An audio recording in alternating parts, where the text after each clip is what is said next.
Welcome back to Cheche. If you're just joining us, we're speaking to the governor of Wajir County, Ahmed Abdullahi, and we've established quite a bit on what you're doing for Wajir. But of course, this remains one of the counties with the one of the highest illiteracy rates in Kenya. And so there's a question from Yusuf in Lamu. Mr. Governor, what program do you have for education? Right. That's a very good question.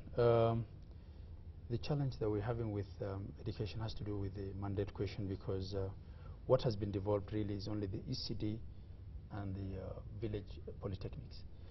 And for us, that's early childhood education. Yeah, that's the nursery. But for us, we can't really say we wash our hands off it because it's not developed. It's a situation where we must intervene. What we're doing is, first of all, deal with a bid that has been developed to us, which is the ECD, by having model ECD schools. In a lot of places in northern Kenya, you'll actually find that the class that sits under the tree is the most junior one. So it's the nursery class or the standard one class. So when the classrooms are not enough, the younger ones, the younger ones, outside. Yeah. And I think that introduces education in a very rough way to the kids. And what we want to do is to set up these model schools with basic classrooms, a mini kitchen that, so you can give things like porridge and tea, because again, nutrition is an issue there, and with some playground, so that we have a semblance of a nursery school similar to what we have here in Nairobi. And then we've already done a little bit of work with the polytechnics. The polytechnics, again, enrollment is an issue. When I visited the one, for instance, in Wajir town, I realized there were 6 instructors and only 14 students. So first of all, and it's a big facility, so we did a couple of things to improve the boarding side of it and fencing it and all that. And we recruited a couple of extra tutors, because they didn't have tutors for plumbing and electrical, which was on demand. So we've got, first of all, to convince our people that these jobs are worthy, because a lot of them are jobless but would still, shudder at the thought of taking up a manual job. So I think this is also part of what we have to work on. But as far as secondary and primary education what is kind concerned, of jobs do they want then? If they're poor, they're jobless, what are they waiting for? And they're most likely illiterate. What are they expecting? They'll fight over recruitment of police and APs and the military.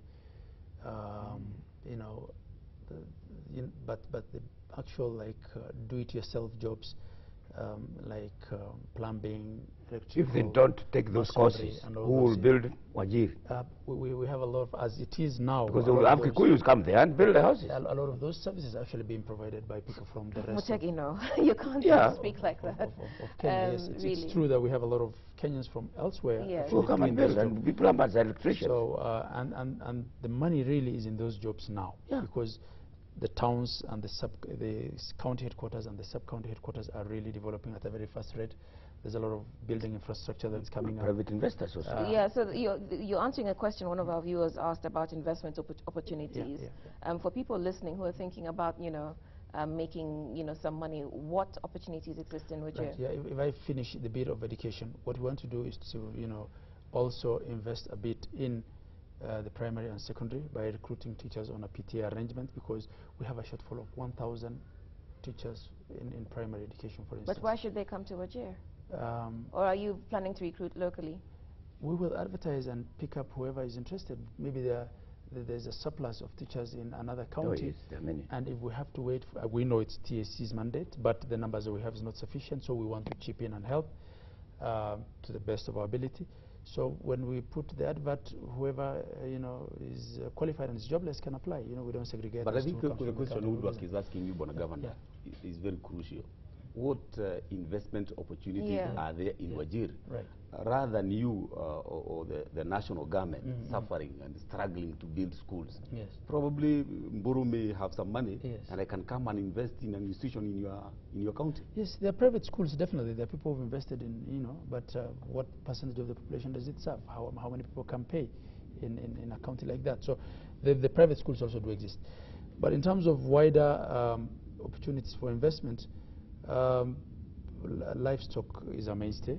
We still have, decent, numbers in terms of all the livestock, goats, sheep, camel, cattle, and all that. And one of the things we're doing is to complete an abattoir that was started by Ministry of Agriculture and Livestock, Ministry of Livestock, in the previous dispensation. It's a reasonably, decent sized facility. We also have an airport. That's one of the major assets that we have. Actually, we have a.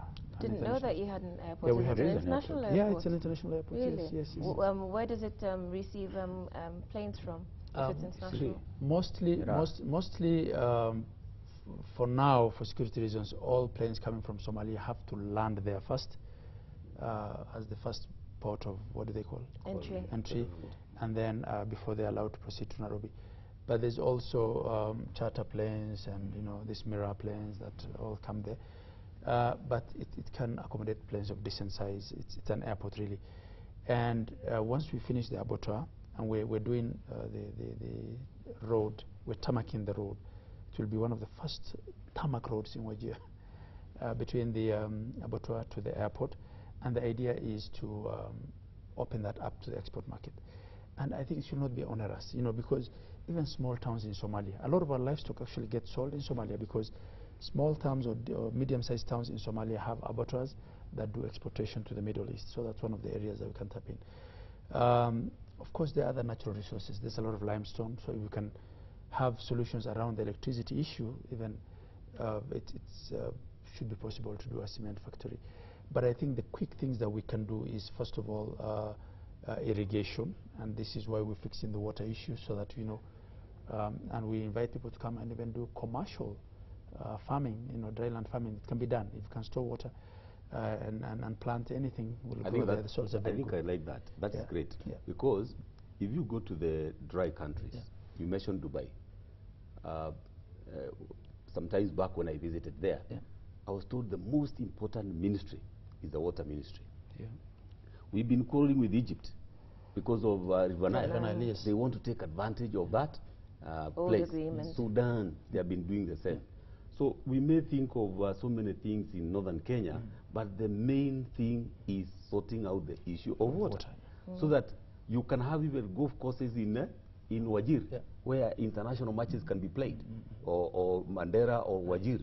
Why should people going to play golf in Dubai, at dry land, and not in our Wajir here? Okay, so plenty of food for thought. So there's lots of issues really around that, and but for then services, all challenges.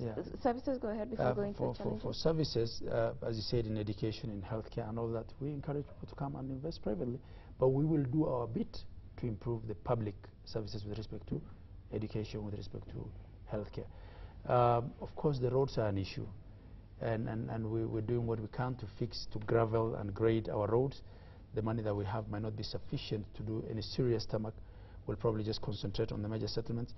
But we're also having conversations with national government to do the major link road. How do you attract people to Wajir given the threat, the challenge of security? You have conflicts over resource. But also, we can't ignore the proximity to Somalia. And Wajir has also experienced these terrorist attacks. So how are you dealing with that? But according to the last report of the Inspector General of Police, it still was the safest place in Kenya. Yes, it had the lowest crime rate. So the security challenges that we have, are different from the ones that you would probably experience in Nairobi.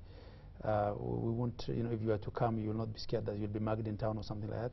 But of course, yes, we have a long porous border with Somalia, so infiltration is a problem. Clan-based conflict is usually an issue, and we're trying to do this differently. First of all, we are working with the national government security apparatus. We have absolutely no issue with our provincial administration and the police and everyone, and we help where we can. We've repaired a lot of their vehicles. We've bought tires, where we needed to. We sometimes even chip in the fuel just to do the patrols and all that, where they don't have sufficient money because they have to do that over and above maybe what another county does. So we were working,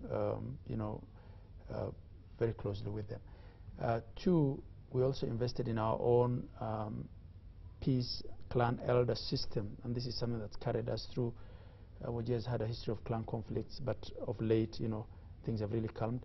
And what we're doing is whenever, because these flare-ups are there, there are pastoralist communities, water is scarce, pasture is scarce, so you don't rule out that these conflicts will be there.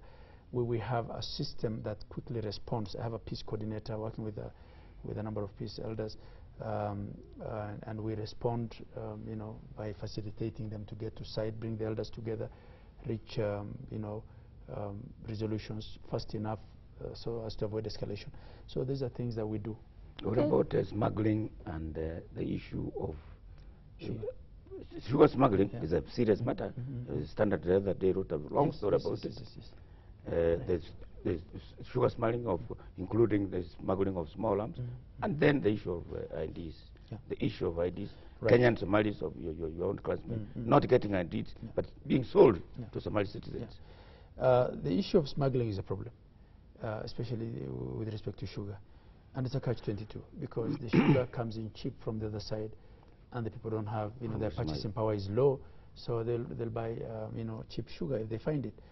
Of course, there are questions of the standards and how, hygienic or, it is, whether it's not expired and all those things.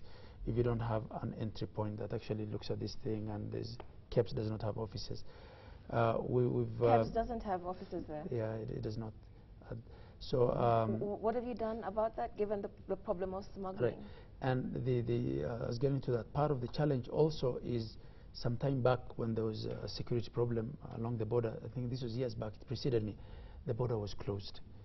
And you see, you can't really close a border that's, some odd 500 or whatever number of kilometers that's porous with all these panya routes, what do you call the shortcuts.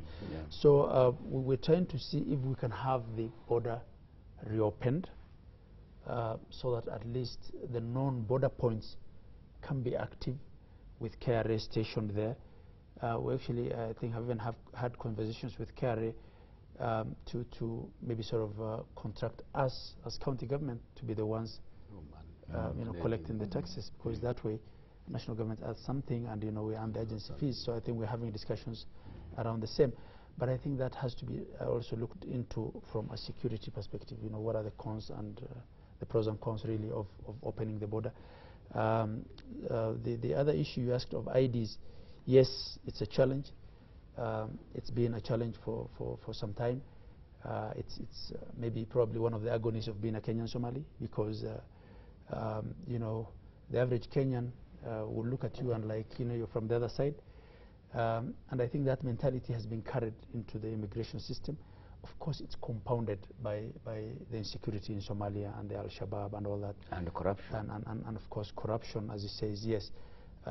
Because there will be an average, Kenyan Somali, say from Wajir, pastoralist, illiterate, who's never really been to a major town, herding his camel there, does not even know when the immigration, what do you call, the registration people would come to the settlements, and would end up being 40 years without having an ID, and has to prove that he's a Kenyan. I think those are some of the things that, again, it's not something that can be addressed by the county government only.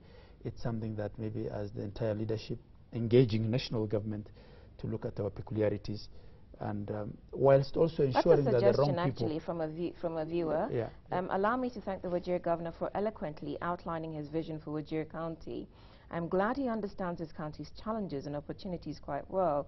My humble request to him is to form a network of governors from arid and semi-arid areas so that they can have a pool of ideas and venue for benchmarking.